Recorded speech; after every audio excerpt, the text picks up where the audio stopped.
Isa sa malalaking cracks sa buhay ng tao, ang pagiging sobrang mamomroblema. To become warriors. Kung inyo pong susuriin ang inyong sarili at pipili lang kayo sa dalawa, and you're going to identify yourself, are you a warrior or not a warrior? Isang magandang katanungan. Ano po ang ating classification? Kayo ba ay mapag-alala o hindi? Kayo ba ay mahilig mong problema o hindi? Worry robs people of happiness. Worry robs people of peace, even of the essence of life, even though at times, and many times, in fact all the time, worrying doesn't really solve anything. What is the difference between being responsible and being worrisome na maging mapag-alala? Ito po ang pamagat ng ating pag-aaral ngayon, the root and fruits of worry. Kung ano mga pinag-uugatan at nagiging bunga ng sobrang pamamroblema at pag-aalala. Salamat po Panginoon sapagkat maaari kaming lumapit sa inyo. Salamat po na hanggang sa kalit-liit ang sulok ng aming buhay kayo interesado. At meron po kayong nakalaang pagpapala sa bawat bahagi, bawat panahon ng aming inilalagi dito sa mundo. Sa aming pagtitipon ngayon, Panginoon, iwawaksin namin ang lahat ng uri ng gawa ng kasamaan. We reject, rebuke, and drive away in the name of Jesus any presence and any work of evil in our midst. We place ourselves under your custody, under your protection, under your loving care, O God. May you do your will, and may only your will be done in our midst right now. Panginoon, lubusin niyo po ang inyong tagumpay. Be victorious in our lives. Be victorious in this activity, and be victorious in the outcome of this activity. Sit on your throne of power, preside over this event, and let your will be done in our midst. Use your servant only as an instrument of your goodness, but let your mouth be the source of all the words that we will partake of. Let your throne be the source of all the grace that will flow into our lives. Patawarin niyo po kami sa aming mga kasalanan, ano man yun, Panginoon. Linisin niyo po kami. Paging dapatin niyo kaming tumanggap ng pagpapala. Ayaw namin na makipagniig sa inyo at pagkatapos ay wala kaming maiuwing pagpapala. Samahan niyo po kami at kayo po, Panginoon, ang siyang manguna. Speak with authority because you are King of Kings, Lord of Lords. And speak, Lord, so that as we hear your words, we get healed, we get strengthened, and we become more and more like your Son, Jesus. We ask you, Father, let your grace abound in our midst. In the name of Jesus, your Son, we pray. The root and the fruits of worry. Why should we worry? And what should we not worry about? At yan po ang ating unang pag-uusapan, what not to worry about.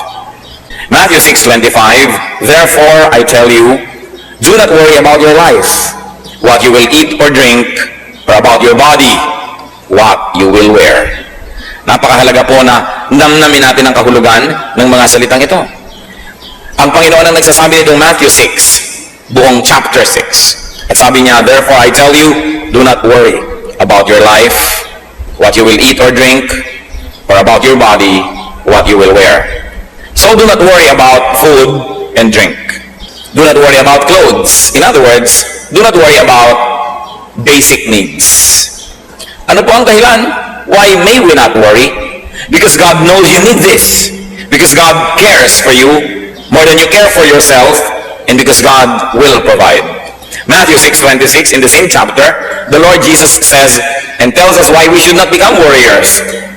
Look at the birds of the air. They do not sow or reap or store away in barns, and yet your heavenly Father feeds them. Are you not much more valuable than they? Napakasimple po ng logic. Sa katunayan, ito na yata ang isa sa mga pinakamadalas na i-quote natin na verse, sapagkat sabi nga ng matatanda, ang paalalay gamot sa taong nakalilimot. Dahil kahit na gaano karaming beses na pinag-uusapan at pinag-aaralan itong mga bagay na ito, ang nagiging ending pa rin, the people of God are warriors. Lagi pa rin nag-aalala, lagi pa rin namamroblema.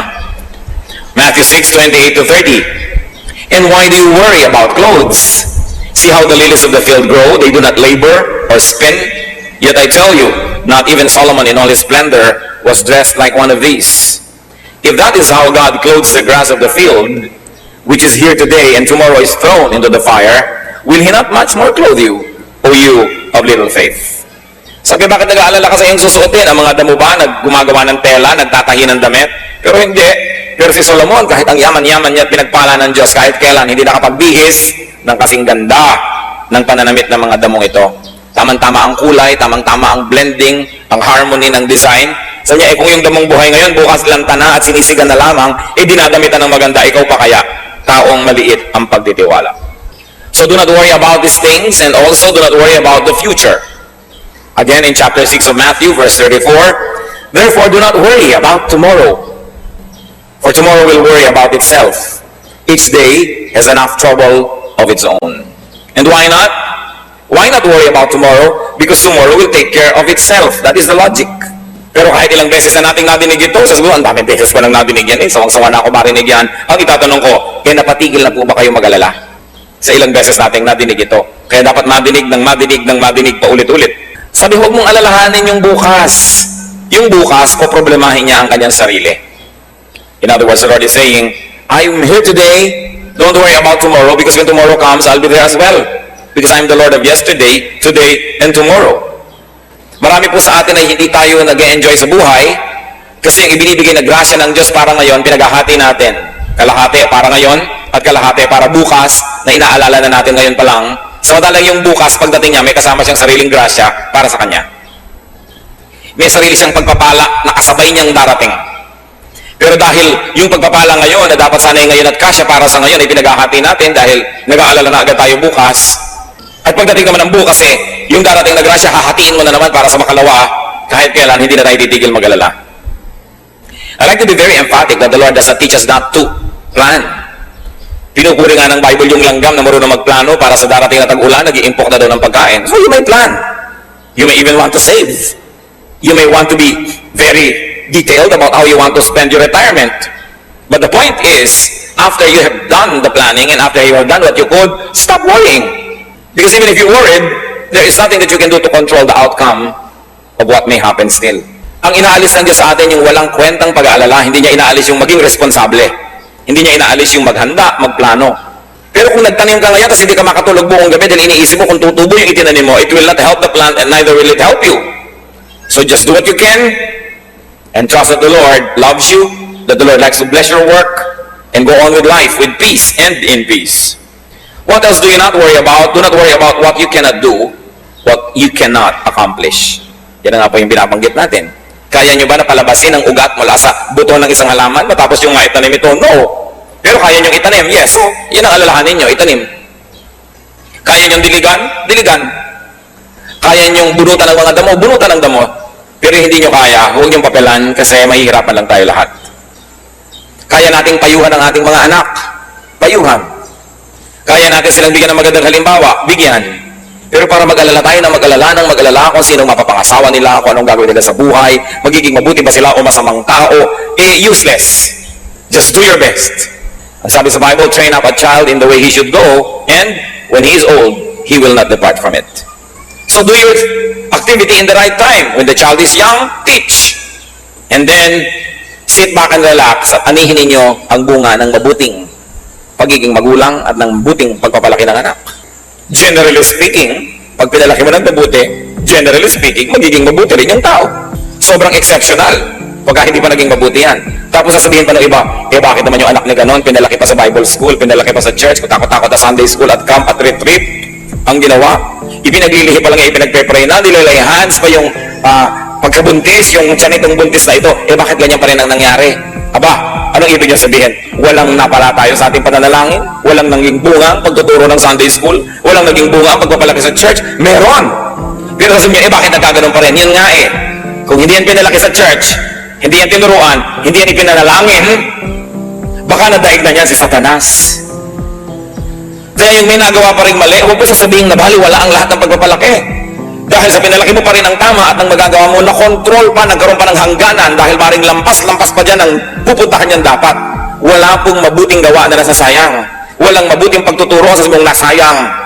Sasabihin po, diba, sayang lang ang pagbabible study mo, ganyan lang pala ugali mo, tumigil ka ng pagbabible study. Sabi siguro, kung hindi ako nagbabible study, inilibing na kita ng buhay. Kaya pasalamat ka, nagbabible study ako, iniirapan lang kita. Siyempre kasi merong ini-expect ang tao pag malapit ka sa Diyos. Pero kahit kailan mga kapatid, huwag kayong matutuksong isipin na ang gawang kabutihan, ang pagsunod sa Diyos, ay walang bunga. Nakakita lang kayo ng pangit, yung pala dapat mas higit pang pangit yon kung hindi lang na-control ng naitanim nyo ng mabuti. Good is always rewarded. So just do your best. Nagnenegosyo kayo, just do your best. Maging honest kayo sa inyong dealings. Serve your clients well. Give good service. Give good products. Huwag kayong mag-alala sa competition. Yung iba ang kanilang ginagawa ng paraan, paano papatayin yung competition, paano gagawa ng mali, paano gagawa ng foul. Ang gawin nyo lang is be good. Because your goodness will be your own attractiveness. Hindi nyo kailangan sirain ang inyong kapwa para kayo maging matagumpay. Ang kailangan nyo lang maging mabuti. Don't worry. Luke 12:25-26, who of you, by worrying, can add a single hour to his life? Since we cannot do this very little thing, why do you worry about the rest? Tama nga naman. Sa pag-aalala nyo ba at pagiging mahilig mang problema, sabi ng Biblia, kaya nyong dagdagan isang oras man lang ang inyong buhay? Hindi. Yung pala, yung kaprasong isang oras, hindi mo maidadagdag sa buhay mo. Ba't yung iba inaalala mo palalo? Ang dami-daming pinoproblema. Pastor, meron pong nababalita na meron daw planetang babangga sa Earth. O ano ngayon ang gagawin ko? Lilipad ako sa hangin at hakarangin ko ang planeta? Kung may nabalitaan kayong ganyan at hindi ipanalangin nyo at pagkapanalangin, tama na dahil ano magagawa natin kung may pagkalaki-laking kometang babangga sa Earth? Naku, malapit po tayo sa dagat. Paano po pag magka-tsunami? Kahit naman pumunta ka sa bundok at nabiyak yung bundok at kinain ka, patay ka pa rin. So why worry about these things? But of course, kung minsan magbabakasyon kayo sa tabi ng beach, pipili kayo ng titirhan yung katabi ng tubig o medyo mataas-taas, siguro doon naman kayo pwedeng maging ngayong ka-good planner. Sabihin natin, doon tayo sa mataas-taas para kung may baha-baha man lang hindi tayong unang-unang tamaan man lang. Magkaroon na lang tayo ng oras na tumakas-takas. Pipili kayo ng kwarto sa hotel, pinipili nyo man lang sana yung kung meron kayong kakayanan yung mas malapit sa fire exit. O tinitingnan nyo, nasa ba ang fire exit nito? Hindi masama yung gano'n, hindi worrying yon. Because you do what you can. Pero yung buong gabi hindi na kinakatulog dahil baka may sunog, hindi na nga natuloy yung sunog, nangayayat na rin kayo, tapos kung natuloy pa, nasunog kayong payak, doble ang pagkalugin nyo. Because warriors lose twice when what they worry about actually happens. Yung pinangangambahan nyo, pag nangyari, 2 beses kayong magdurusa. Nung ini-imagine nyo pa lang at nung nangyari na. Ngayon, kahit hindi yan mangyari, kung kayong warrior, at least minsan na kayo nagdusa. Nung iniisip nyo pa lang. Kaya mahirap yung isip ng isip. Manalangin. At pagkatapos manalangin, ipasa Diyos. Matapos magawa ang kayang gawin ng tao. Do not worry about non-essentials. Those that do not have lasting or eternal value, those that do not have impact on the spirit, pwede natin niyang masabing maliit na bagay. Mga kapatid, pagka hindi po mahalaga 5,000 years from now, hindi yan masyado mahalaga. Kaya hindi dapat masyadong alalahanin. Sabi ng Panginoon kay Martha, nung si Martha ay abalang-abala sa paggawa sa kusina because she wanted to serve her guests very well, Luke 10:41, the Lord said to Martha, Martha, Martha, the Lord answered, you are worried and upset about many things, but only one thing is needful. Sabi niya, marami kang iniisip masyado, iha. Isa lang ang mahalaga. At yan ang kabanalan, madilig ang salita ng Diyos. Kaya huwag mo nang masyadong alalahanin. Kung hindi masyadong maging maayos ang preparasyon mo ng pagkain para sa mga bisita, kung nakakain na sila ng pagsalita ng Diyos, yun ang mahalaga. Siyempre, hindi naman ibig sabihin, hindi na natin aayusin ang pakikitungo natin sa ating mga bisita, pero may hangganan. Napakarami ko na pong nakita na yung bahay nila, binubuksan nila for Bible study or for fellowship. Ang lahat na bless, puwera ang may-ari ng bahay. Kasi every 10 minutes tumatayo, pumupunta sa kusina. Every 5 minutes, magbubukas ng electric fan. Mag-check ng lamig ng kwarto. Ang daming inaasikaso. Hindi masama. Pero tulad ni Martha, sabi ni Lord, maraming bagay ang pinag-aalalahanan mo. Hayaan mo na yan. Isa lang ang tunay na mahalaga na makakain ng salita ng Diyos. Kung ito ang masasakripisyo dahil sa marami mong inaalala, huwag mo lang alalahanin ang mga bagay na yan. Kung minsan pupunta ka sa church pero inaalala mo ito, inaalala mo yun, ay hindi yata maganda yung damit ko, hindi yata ito ang gusto kong isuot. Yun ang sinasabing, many things are not needful. What is important is to grow in the Lord. What worry brings about? Ano ang bunga? Pinag-usapan po natin yung puno, yung ugat ng pag-aalala. Ano ang bunga nito? Ano ang naidudulot ng pag-aalala? Matthew 13:22, the one who received the seed that fell among the thorns is the man who hears the word, but the worries of this life and the deceitfulness of wealth choke it, making it unfruitful. Ilang daang libong beses na rin nating nadinig ang verse na ito. Ang pinag-uusapan dito, yung iba't ibang uri ng lupa na nahulugan, nataniman ng buto, ng seed. At dahil iba't iba ang napaghulugan ito at napagtaniman, iba't iba ang nangyari doon sa seed. May tumubo, namatay agad, may tumubo ng konti, at maya-maya, tsaka pa lang siya namatay. Meron namang tumubo nga, hindi naman makalaki-laki, at meron namang namunga ng maganda. Sabi, depende sa pinagtaniman. At itong pinag-uusapan natin dito na buto, yung salita daw ng Diyos, napatanim sa puso ng isang tao. Maaaring ang pagiging banal, ang pamumuhay ng makadiyos, napatanim sa puso niya, gusto niyang gawin. O ang paglilingkod sa Diyos, ang ministry, napatanim sa puso niya, gusto niyang gawin, ginagawa niya. Pero, nagtubuan yung mga kutakot-takot na mga dawag at mga damo at mga tinik, mga siit. Natalo yung halaman. Buhay nga, pero hindi naman namumunga. So ikaw, nagpasya ka na maging makadiyos, tapos naging maalalahanin ka naman, teka, kung magiging makadiyos lang ako, hindi ako gagawa ng ibang paraan, paano ako yayaman? Sabi, the deceitfulness of wealth, choke it. Paano ko yayaman? Paano ko ma-afford ang mahal na mga school para sa aking mga anak? Paano ko sila maibabakasyon sa Palawan, sa Bohol, sa Baguio? Paano ko ibibili ko ang asawa ng mga hikaw na umiilaw-ilaw na parang traffic light? Paano kami magkakakotse? So ngayon, yung naging determination mo na, naging makadiyos, itatapon mo na naman dahil I have to make compromises. Kailangan akong gumawa ng paraan eh. At yun namang mga nagpasya na maglilingkod sa Diyos, biglang nag-isip na naman, kung lagi na lang ako maglilingkod sa Diyos, nababawasan ang oras ko para sa sideline. Nababawasan ang oras ko para sa ibang mga pwede kong magawang ikayayaman ko. So saka na lang yung paglilingkod, balik na naman ako sa paggawa ng pakayamanan. Itong sinasabi ng Panginoon, the deceitfulness of wealth, choke it, making it unfruitful. And why was wealth able to deceive? Because the person was worrying. The moment you open your window to worry, parang hangin yan, papasok na. Maraming kasama. Parang meron kang isang inimbita, ang dami niyang kasama. Pag meron kang isang pinayagan na makapasok sa buhay mo, ang dami niyang kasama. Di ba alam niyo yan? Inibig niyo lamang itong isang lalaking ito, nung naging asawa niyo na, ang daming kasama. Ang nanay niya, ang tatay niya, ang mga kapatid niya, ang lahat-lahat. Inibig nyo lang itong babaeng ito, yung pala kayo magpapakala ng mga kapatid niya pagkatapos. Kasi nung pumasok siya sa buhay nyo, ang dami niyang kasama. Kaya iniingatan natin kung sino pinapapasok sa buhay natin. Pag pinapasok po natin sa ating isip at puso ang pag-aalala, marami rin siyang kasama. Mga pandaraya ng sanlibutan, pananakot ni Satanas, yan ngayon ang bablockmail sa lahat. Para kalimutan ang ating pagiging makadiyos, talikuran ang ating mga pangako sa Diyos dahil tayo nagiging sobrang maalalahanin. So what are the fruits of worry? Just like what we have read, worry chokes. Sumasakal. Worry binds, worry kills. Worry also defocuses from God. And it focuses on the negative. In fact, it focuses on Satan. Mga kapatid, makinig kayo mabuti. Pag tayo nag-uumpisa na mag-alala, hindi na tayo nakatingin sa Diyos nun. Nakatingin na tayo doon sa problema.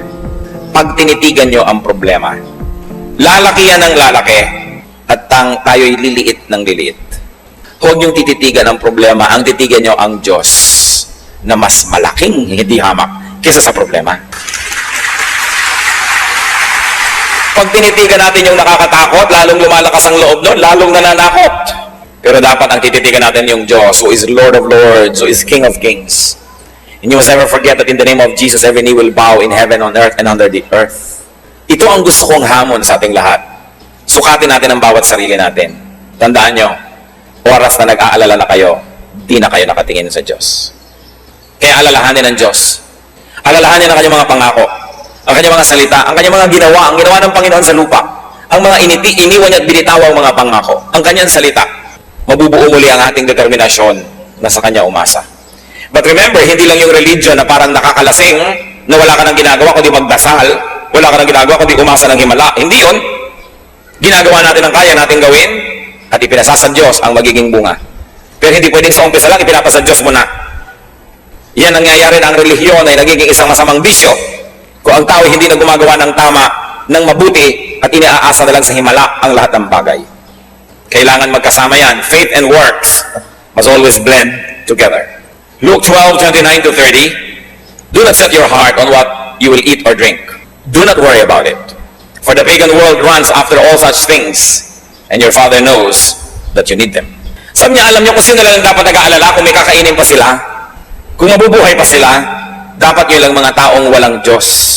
Sapagkat yung mga taong walang Diyos, walang aasahan, walang pinanghahawakan, sa kanila lang bagay ang pag-aalala.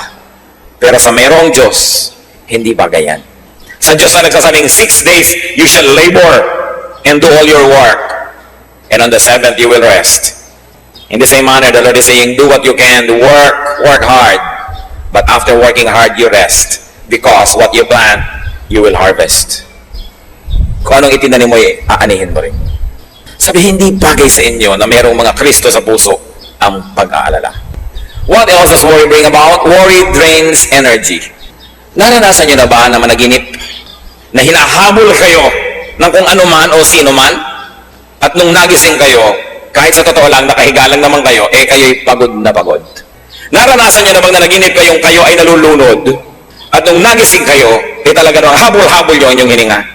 Naranasan niyo na bang managinip na merong nakatatakot na bagay at nung nagising kayo talagang takot na takot kayo? Panaginip lang yon, hindi yon totoo. Ganon din ang pag-alala. Kahit hindi totoo ang ini-imagine ninyo, para na rin totoo ang effect sa inyong katawan. Parang selos. Naranasan niyo na ba magselos? Naaalala niyo si Mr. o si Mrs. o maaalala mo si boyfriend o si girlfriend na may ibang kasama? At dahil makulay ang iyong imahinasyon, pati ang kanilang iniinom na buko, alam na alam mo ang korte, pati yung kortina sa kanilang likuran ay alam na alam mo, at parang kanilang ginagawang pagsusuyuan ay alam na alam mo ang detalye, at tapos nagiinit na ang iyong tenga, at tumitirik na ang iyong buhok, at lumalabas ang iyong mga pangil at mga kaliskis, at galit na galit ka na, at tumatahip ang dibdib mo, pero ang totoo lang nasa isip mo pa lang yon. Yan ang power ng imagination. Kaya dapat yung pag-imagine natin, mga kapatid, ginagamit natin doon sa positive. Yung iniisip mo kung paano ka bubuti sa buhay, anong magagawa mong mabuti sa lipunan, yung kabana lang magagawa mo, iniisip mo pa lamang nag-uumpisa na mangyari. Pero yung negative, iniisip mo pa lang, umaani na ang katawan mo ng napakaraming lason. Kaya ang lagi sinasabi ni Lord yung, do not commit the sins of the mind, the sin of imagination. Because even if it doesn't become physically real, the effects will already be toxic to you. Apektado ka na agad yan. So, it drains energy. Nakakawala ng lakas ang pag-aalala. Proverbs 12:25, an anxious heart weighs a man down. Yung pusong maraming dala, mabigat na mga dalahin, nakikita mo sa mukha, nakikita mo sa katawan ng tao. Kasi kahit po hindi totoo yung mangyari, pag sa mind mo nangyari na, nagkakaroon na ng chemical changes in your blood, nagkakaroon na ng changes sa ating katawan, and it becomes difficult for our body to bear it. That's why Satan wants you to worry. Because Satan is a thief. He comes only to steal, kill, destroy. That's why he wants you to worry. He gives you all reasons to worry. And then he sends people to you to whisper things into your ears to make you worry. Nararanasan nyo ba na tahimik ang inyong buhay? Ang saya-saya nyo, may darating na tao, ang dadarin lang niya, nakakapag-alala, pero wala naman siyang dalang solusyon. Avoid such people. Worry destroys faith in God. As we have said, you begin to focus on the problem, not on the solution. You begin to focus on the negative, not on the positive, not on the power of God. So it destroys confidence in God. And without faith, it is impossible to please God. And if God is not pleased, His blessings will be withheld. That's why Satan wants you to worry, because when you worry, you lose faith. When you lose faith, you lose your connection to God. And then he begins to corner you. And he begins to play with your life. That's why Satan wants you to worry. Worry gives the devil space. Kaya sabi sa Ephesians 4:27, do not give the devil a foothold. Huwag mong bibigyan si Satanas ng kahit konting espasyo. Dahil makakagawa siya ng paraan na pag nakapasok na siya sa iyong puso, palakihin ng espasyo na yun. And worry gives the devil a foothold. How not to worry then? Paano? Jeremiah 17:7-8. But blessed is the man who trusts in the Lord, whose confidence is in Him. He will be like a tree planted by the water that sends out its roots by the stream. It does not fear when heat comes. Its leaves are always green.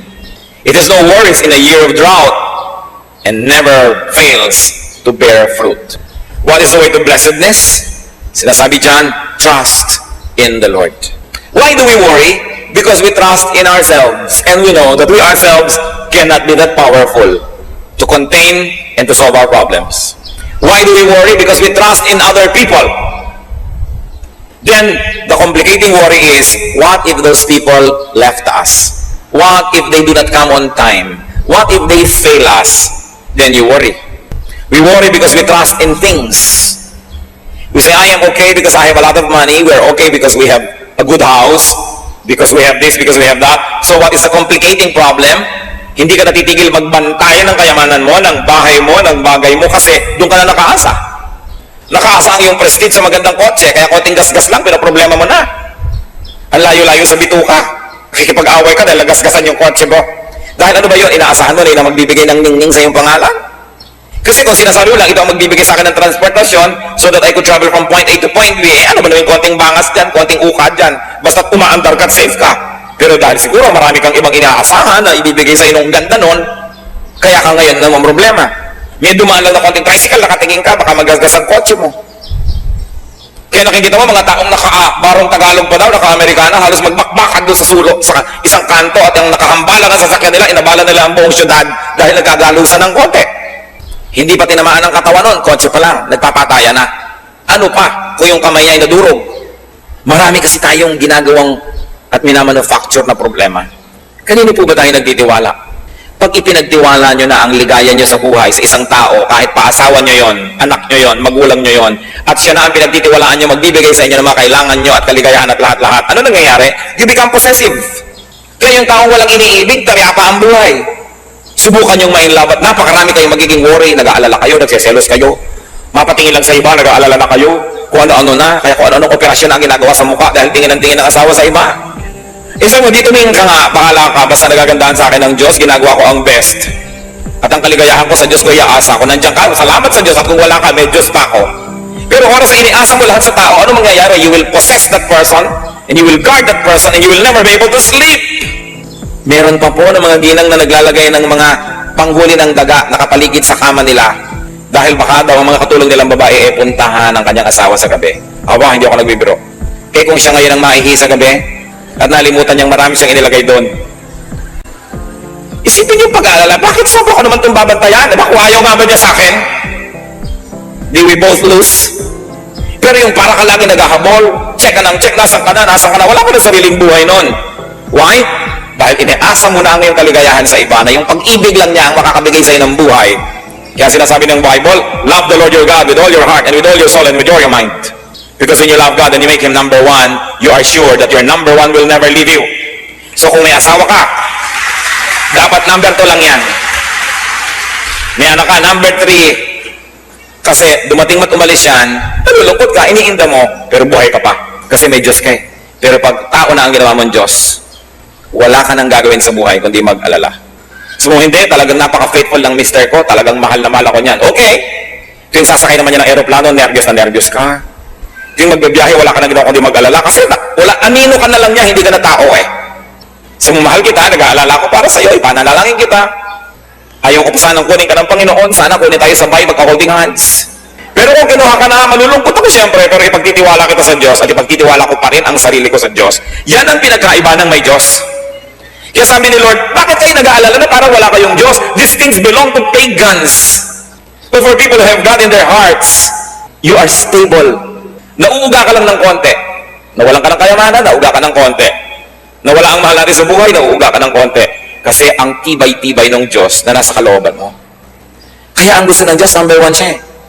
Hindi para dahil lagi na lang siya gusto niyang sikat siya. Kasi alam niya, kawawa tayo pag ginawa natin na tao lang o bagay lang ang number 1 ng buhay natin. Dahil yun talaga mapanganib ang iyong kalagayan. Kasi ang number 1 mo ay maaari kang iwan at di ka man iwan, maaari siyang mawala. Gusto man niya o hindi. Kawawa ka. Fall in love with Jesus. Continue to develop your loving relationship with Jesus. It will correct your all other loving relationships. With people, with things, even with your pets. Malalagay sa tamang lugar ang lahat. And you will become stable. Nagiging matining ang loob ng isang taong may pag-ibig sa Diyos. At ang pag-ibig sa Diyos, ang pakikipag-ibigan sa Diyos ay pumupuno ng lahat ng kulang ng puso ng tao. But inside every man's heart is a God-sized vacuum that only God can fill. That even if you had people, if you had things, if that vacuum for God is not filled, you will always be empty. That's why there are many people who are running on empty. Nagtataka sila, meron naman akong bahay na maganda, meron naman akong pamilya, meron naman ako nito, bakit kaya kulang ang buhay ko? Hindi nila na tatanto na maaaring ang Diyos ang kulang sa kanilang buhay. Pero pag yung lugar ng Diyos puno na ng presensya niya, kahit kulang-kulang yung iba, hindi mo yun gaanong iniinda. Although God wants you to have all of these chambers of your heart filled, dahil hindi naman siya maramot. Pag po tayo mapag-alala, isang bagay ang tiyak, hindi ganon katibay ang relasyon natin sa Diyos. Kaya patibayin. I-develop yan. How else are we not to worry? Do your best. Leave the rest to God. Proverbs 16:9, in his heart, a man plans his course, but the Lord determines his steps. Man plans, but God has the final say. And in the end, God will prevail. Kaya kailangan, ginagawa natin ang magagawa, pero ipinapasa Diyos. At mga kapatid, listen to this. Tinatanggap ang kalooban ng Diyos. Kahit hindi yon ang kalooban natin. Nagtitiwala na lagi siyang tama. That when you do not agree with God, doubt your scholarship. But do not doubt God. Because God cannot be wrong. Proverbs 19:21, many are the plans in a man's heart, but it is the Lord's purpose that prevails. So who is going to be a happy man or woman? That person whose plan is to obey God. That person who opens his heart to the plans of God so that God's plan will happen. Because even if you plan against God's plan, it is God's plan that will prevail. At kung makikipag-contest ka sa Diyos, paano ka mananalo? Masaya ang taong sa umpisa pa lang, hinahanap na niya agad. Ano po bang kalooban niyo, Lord? Yun na lang ang gawin natin. Kasi yung kalooban niyo naman ang laging matutupad. Bakit ko sasayangin ang oras kung makipaglaban sa inyo? And what is the meaning? One meaning of being godly is when your will becomes patterned after the will of God. Kung yung gusto na natin mangyari sa buhay natin, na yun naman talaga ang gusto mangyari ng Diyos, isa yan sa ibig sabihin na maka-Diyos tayo. Hindi sa ibang maka-Diyos ako, pero lagi ka nakikipagtanggalin sa Diyos dahil iba ang gusto mo at iba ang gusto ng Diyos. E di all the time, para na lang laging contest yan. Sino ang magkakaroon ng payapang buhay? Yung ang gusto ng Diyos at gusto niya ay iisa na. Pareho na. Then mapayapa ang ating buhay.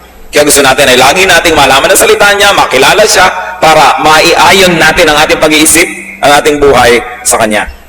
Be sensitive to God's will and to God's purpose. So in life, you define what is doable and you define what is not doable. Do not worry about the undoable. Just do your best. Leave the rest to God. How else are we not to worry? Plant good seeds. Do not plant bad seeds. Proverbs 11:18, he who sows righteousness reaps a sure reward. And Proverbs 22:8, he who sows wickedness reaps trouble. Gusto ninyo na mabawasan ng mga aalalahanin sa darating na bukas? Gumawa lamang ng mabuti ngayon. Sapagkat bawat na ginagawang mabuti, makakaasa kang may aanihin ka bukas na mabuti. At bawat ginagawang masama, makakaasa ka rin na may aanihin kang di maganda. So huwag tayong mag-alala ng mga pangit na aanihin kung alam naman nating nagtanim tayo ng nagtanim ng mabuti. This is Agriculture 101. Pag nagtanim ka, may aanihin ka. At kaya po yung iba sigurista, maraming itinatanim eh. Gusto mo magkaroon ka ng 4 na puno ng lansones sa iyong bakuran, magtanim ka ng 7. Sakali man na yung 3 hindi tumubo, may 4 pa talagang tutubo. Kaya hindi masamang magtanim ng maraming magandang bagay. Meron kang kayang tulungan na tao, damihan mo, hindi naman lahat ng taong tinulungan mo magiging grateful eh. Pero kung marami kang tinulungan, may chances ka na mas marami naman dyan ang tatanawan lang. Marami kang ginawang mabuti. Pero tandaan ninyo, ang ginagawa ng masama, lahat yan gaganti. Liba na lang na born again. Kaya panalangin nyo ma-born again lahat ang ginawa nyo na masama. Dahil kung hindi, walang inaantayan kundi pagkakataon na gantihan ka. Mga bata, manginapin mo ng maliliit, hindi lang yung kumikibo dahil maliit pa. Pero tatandaan nyo mga kapatid, sa bawat tiktak ng orasan, sa bawat pagsikat at paglubog ng araw, kayo'y papahina at sila'y papalakas. At sabi nila, balang araw, babangon ako at tuturugin kita. Kaya gumagawa ka ng masama sa bata, actually, it's very wicked because you do something bad to a helpless person. And 2, it is very unwise because you are planting negative things that you will harvest. Pero yung gagawa ka ng mabuti sa isang bata, hindi niya nalilimutan yun. At darating ang panahon. Hahanapin ka niya mula sa 4 na sulok ng daigdig para dalang ka niya ng isang guhit na kastanyas. Blessing! Ang Bible lang may sabi, ang mabuting ginagawa, aani. Be good. Be good. Proverbs 28 verse 1, the wicked man flees though no one pursues. Ang isang taong masama, tumatakbo kahit walang humahabol. Evil men run though no one chases them. Kaya yung mga marurumi ang isip, ganun yun. Maraming karumihan ang isip nila, kaya hindi sila payapa. At pagkatapos ina-assign nila sa iba yung iniisip nila.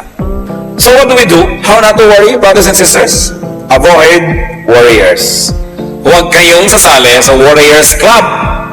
Tapos founding chairman pa kayo. Don't join warriors. Avoid negative people. Avoid complainers.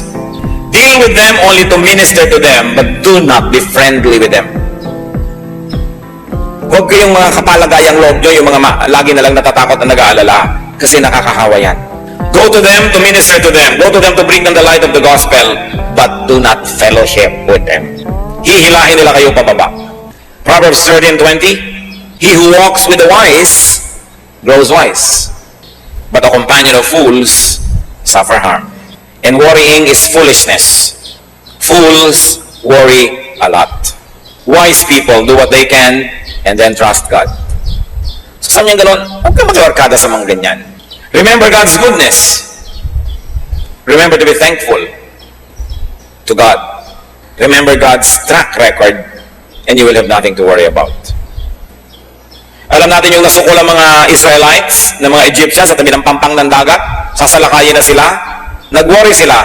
Pero yung binabasa natin yan, hindi tayo nag-worry kasi alam natin yung ending nahating dagat, nakatawid sila. Ang nag-worry lang yung nabuhay ng panahon na yon na hindi pa nila alam na hahatiin. Pero tayo, alam na natin hinati ang dagat. Alam na natin na marami nang nilutas na problema ang Diyos para sa mga tao. Alam na natin na inilubog man niya ang buong daigdig, pinalutang naman niya yung sasakyan ni Noah at ang pamilya ni Noah ay nakaligtas sapagkat nalulugod siya sa pamilya na yon. Alam na natin na nagdiliman sa Ehipto, yung lugar ng Goshen na tirahan ng mga Israelites ay maliwanag. At alam na natin na pinatay man ang lahat ng panganay na anak ng mga pamilya sa Ehipto na iligtas sa mga panganay na anak ng mga Israelita. Alam na natin na ang Diyos marunong mag-exempt, marunong lumundag ang kanyang mga parusa kung nais kang paiwasan ng Diyos. So sino lang ang dapat nating bigyan ng kasiyahan? Ang Diyos. Sapagkat kung siya'y nasisiyahan, mahirap ba sa Kanya na tayo pagpalain?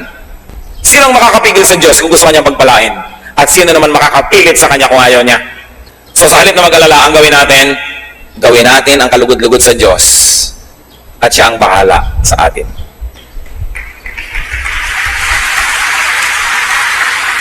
Napakaganda ng word na bahala. Inaakala at iniisip ng marami na ito'y nagmumula sa salitang bathala. Kaya hindi ito yung sinasabi ng mga tao na bad traits of the Filipino, bahala na habit, as if it's kesera-sera. What will be. Kesera-sera ba yung bahala? Pag sinabi ng kuya mo, namatay ang mga magulang mo, sabi ng kuya mo sa'yo, akong bahala sa'yo. Ibig sabihin ba, no? Kesera-sera. So, I'll be responsible for you. Pag sinabi mo sa tiyo mo, tiyo, kayo na pong bahala sa amin. Ang ibig mo ba sabihin, no? Kesera-sera, kahit anong what will be. Sabi mo, kayo na pong mag-alaga sa amin. Pag sinasabi mo sa katulong niya sa bahay, Bining, aalis ako, pagka may sunog, bahala ka. Ang ibig sabihin mo, tatakbo na lang siya. Hindi, inaasahan niyo, dala niya ang aparador. Inaasahan niyo, pag bumaha, lulutasin niya yung problema. Pag sinabi mo, bahala ka, ibig sabihin, I'm giving you responsibility. I'm giving you supreme commandership and leadership. Yun ang kagandahan nun. Kaya, kung bahala ang Diyos sa atin, siya ang bakhala. Maibigin, matulungin, mapagmahal. So, anong dapat natin gawin sa buhay? Bigyan natin ng kasiyahan ng Diyos. At pag nasisiyahan ng Diyos, siya talaga ang bahala. Pero kahit anong pagpupunyagi ang gawin natin at pagsisikap, kung iniinis naman natin ng Diyos, ino-offend natin siya, masasayang lahat ang ating pagsisikap. Huwag tayong malilibang kahit kailan. Pleasing God is the primary duty of our life. Not to please yourself at the expense of your relationship with God, because that will work on the reverse. Psalm 31:19. How great is your goodness, which you have stored up for those who fear you, which you bestow in the sight of men on those who take refuge in you. Worry is like a tree. It has roots. Uproot it and it will wither. Uproot the tree and you will not have to harvest and to eat poisonous fruits. Sino po sa atin ang mahilig mag-alala? Yumuko tayo sa Panginoon at makipagtuos. We have to be set free from the deceptions of darkness. Mga pag-alala lang, wala namang nangyayari, wala namang magandang bunga. Pinapalungkot lang tayo lalo, ginugulo tayo. Unang-una ipatawad mo, Panginoon, sa amin ang pagiging mapag-alala. Nangangahulugan itong kami tumitig sa iba't hindi sa inyo. Patawarin niyo po. Ang bawat isang ngayon ay kumikilala nito tumihingi ng tawad. Kahabagan mo po. Bigyan niyo ng linaw ang pag-iisip na makilala ang dapat kilalanin, maunawaan ang dapat maunawaan. Makita ang liwanag ng iyong salita, the logic of your promises, O God. May we connect the dots and may we see how to apply in practical terms all the lofty ideals of Scripture and all of these wonderful ideas that are in your book, the Bible. Lord, let your truth live in our hearts. Maging totoo sa aming pag-iisip, sa aming pagkilos at paggawa ang mga katotohanang pinag-aaralan namin sa tuwina. Set your people free, O God, from this needless spirit of worry. And if there's anybody here who's being a worrier, comes from the evil one, in the name of Jesus, we reject your work, Satan. In the name of Jesus, we set the people of God free from your needless torture. And we set ourselves free to receive the grace, the peace, the wisdom that comes from God. Pinuputol namin ang aming kaugnayan sa anumang masasamang espiritu. At kung pagiging maalalahanin ay nagmula sa mga minanang masasamang ugali sa mga kamag-anak, maaaring mga minana na relasyon sa mga masasamang espiritu, sa pangalan ng Panginoong Jesus, ngayon pinuputol namin ito. We wash ourselves with the blood of Jesus and declare ourselves your people, not pagans. Therefore, worry is not for us because we have you as our living God. O God, let your light shine upon these people. Let your face shine mightily and powerfully upon us. At nawa ang kaliwanagan mo ang magbigay sa amin ng kalayaan mula sa gawa ng kadiliman. At tuwing darating ang panahon na matutokso ang iyong mga anak na muling maging mapag-alala, Panginoon, ipaalala mo, kayo ang nangangasiwa, kayo ang Diyos, kayo'y nakaupo sa inyong trono at kayo'y Diyos ng mga Diyos at hari ng mga hari.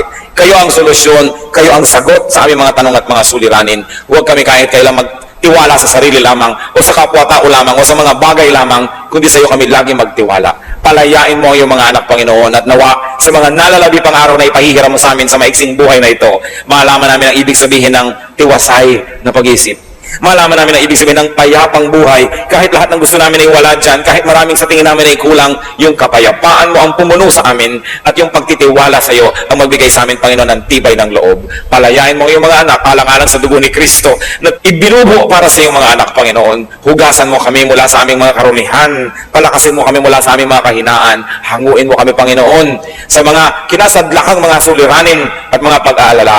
At nawa, Panginoon, in whatever station in life, in whatever amount of blessedness you allow us to have, may we continue to focus on you and may we rely on you alone. We rebuke your work, darkness. We rebuke your work, Satan, in the name of Jesus Christ, our living God. We declare ourselves the people of God. Therefore, entitled to the promises of God. Mga kapatid, angkinin ninyo ang mga pangako ng Diyos. Huwag kayong padaya kahit kanino man, kahit kailanman. Mabuhay kayong may kapayapaan at ang ating unahin, ang ating pagiging makadiyos, ang pagtrabaho ng tama at ang pagpapala ng Diyos di magkukulang ayon sa kanyang mga pangako. Salamat po, Ama. Salamat sa pagpapalaya mo sa iyong mga anak ni kailanman sa buhay na ito. Huwag mo kaming payagang madaya muli ng pag-aalala. Turuan mo kami, Panginoon, sa iyo lang humawak, sa iyo lang sumunod, sapagkat kayo'y mapagmahal at kayo ay Diyos namin. Salamat sa iyong presensya. Salamat, Ama, sa pangalan ng iyong anak na si Jesus.